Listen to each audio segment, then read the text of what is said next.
Jonathan, thanks for joining us in extra time. Appreciate it. Thanks for giving us the extra time. See the way I did it? Yeah. Well, I think 2-for-1. 2-for-1, exactly. Yeah, I was thinking our audience might find it really interesting to hear from you about if you're thinking of doing business in Asia. I know you have a lot of businesses in Asia. You have, of course, Hong Kong, a huge enterprise, and in China, you're doing some pretty impressive things. If anyone's thinking of doing business in this part of the world, what advice you'd give? Yeah, well, lots of advice there. Definitely, learn some of the language. That's very important. If you were going to go to the UK and not learn English, it would be definitely very problematic. So definitely learn some of the language. You don't have to be fluent, but at least enough to have a foundation. And take some time to travel around the country. If it's China, then travel is... I'm on tape now. How many provinces in China? 26 or 30 something. But go to as many places in China as you can, because every part of China is very different. There's different dialects of Chinese language, different food, different customs, all unified under one country. But then you really will understand the country a lot more. And then find a local partner. I think that's very important, because there's no way that you'll be able to do business there without having that local partner that trusts you, that you trust, and you have to build that relationship. In China, relationship is everything. There's 1.3 billion people, so how do you figure out who to work with? There's a lot of dining together, drinking together, socializing together, traveling together, and then building that trust and that relationship, and then from there you have a good partner that you can work with. And the perception in Western world is that you do business in China, you'll lose your shirt. What do you think? Is that misrepresenting China, or there's some truth to it, or? Well, I think it's a bit of an exaggeration. You won't lose your shirt, you might lose some buttons, but I think China is a big place, and it's easy to lose money there, right? Because it's very competitive with 1.3 billion people. Everyone is competing with each other, so you have to be very careful. And but I think the same goes for the U.S. or other places. The difference in say the U.S. is that the rule of law, the legal system is pretty, is very developed and very robust. In China, there is a legal system, but it's a little bit less developed than some of the other places you may have done business in. So you have to be cautious about how you do things. I think you can lose money anywhere, for sure. Can you make money in China? Yes, you can, but you have to be careful about how you do things. It's interesting, the perception in Western society, I believe, now I'm living in London after living in Asia for 20 years, is that China is a very risky place to do business and America is a big opportunity. But you once said to me about America, I once said to you I was thinking of starting a business in America, and you said, well, Simon, just be careful because everyone there sues you. Exactly. And in China, you just have a fallout with everyone, and that's fine. If the relationship doesn't work, that's fine. But there's less of a I'm going to sue you culture, and which suddenly my psyche was completely reversed. I went from wanting to do business in China instead of doing business in America because I hate legal battles and so on. Is that still your view? This was maybe 5 years ago. So no, that's definitely still my view. The U.S. it's a huge market, of course, and you can make money in the U.S., but very easily over nothing you can get sued, and you still have to go through the whole process of lawyers and legal fees, and letters back and forth, and sometimes courts and things. So every place has pros and cons to doing business, and I think China, to me, is still a very, very good place to do business. It's a developing economy, developing place where people they need so much. So many new things, whether it's my business is real estate, food and beverage, entertainment, kind of lifestyle related things. So definitely people in China now, they need all kinds of different lifestyle experiences as they become more wealthy, more middle class. They don't have to work in factories anymore. So definitely there's a lot of opportunity there. Now you can see with the coronavirus situation, in the medical and health and wellness side of things, there will be tons of opportunity in China for that type of business. There'll be a lot of people listening who are thinking of starting a business and are looking for an investor. Now, I know you invest in a lot of businesses, a lot of startups, and you help a lot of startups.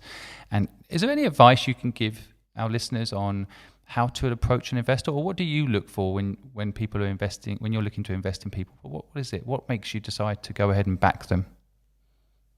Of course, the idea has to be good, but ideas are cheap. That's what we always say.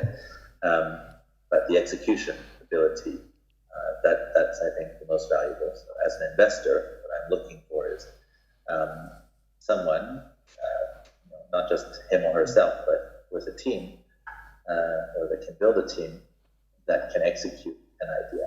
I think that to me is very valuable, more valuable than the idea itself. The idea is just the seed. Then you need all the fertilizer, the water, the nutrients to really grow that into a strong plant. And how do you spot that in someone that has just an idea?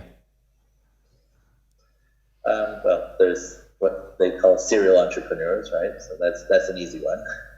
See if they've done it before.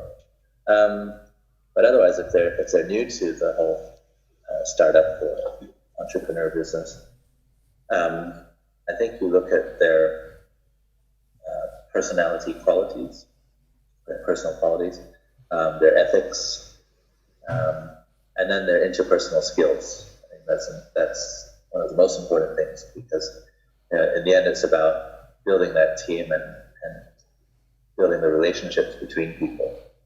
People are not robots; they're not computers. So we need to build a team of different thinkers and different actors that need to all work in one direction together. You've done some enormous deals in developing your business, multi-million pound, $100 million Hong Kong dollar deals at least. I've seen with things like California Tower, like you were just mentioning in the podcast earlier. Any recommendations for people when they're trying to make a deal happen? How do you make a deal happen? How do you make that process a success? Well, the first thing is to build trust. Build trust in the two parties, and that's comes partly from a social trust that we can build. I think the two sides need to see that the other side is believable, right, and is not hiding anything or doesn't have an ulterior motive. So bringing all the cards out, as many as you can, I think is important. And taking it slow. I think big deals don't get done just like that overnight. You need to take it slow. If you have relationships, you need to build relationships out there in the market first before you have the deal, and then after those relationships are there, then you can start to make deals together with different parties.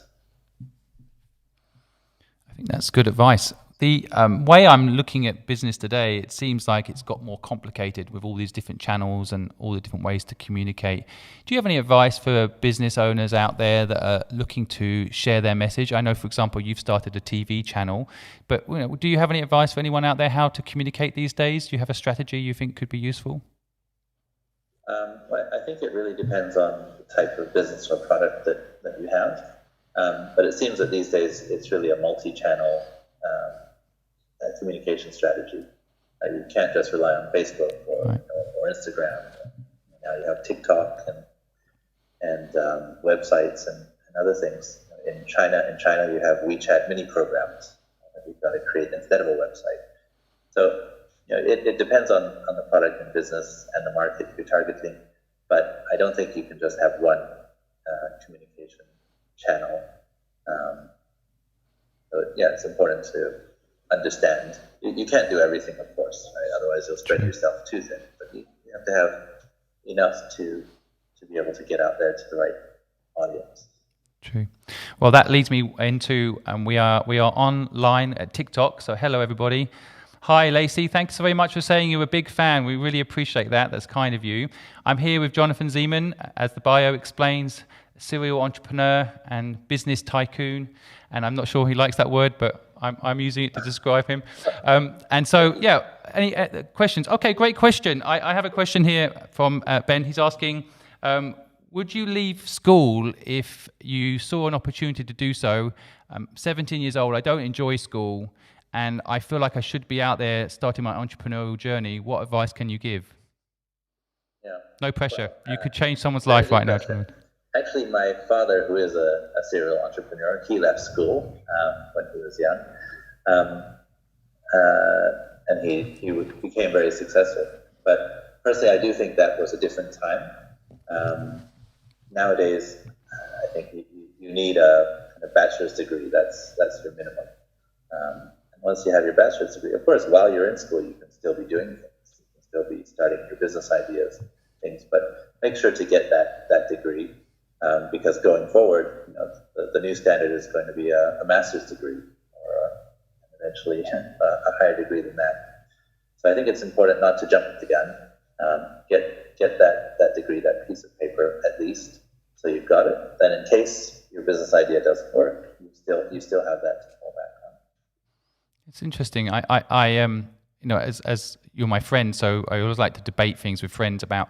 I kind of have, in some respects, a different philosophy, which is around if you go and do a business, it's good not to have too many options to stop that business.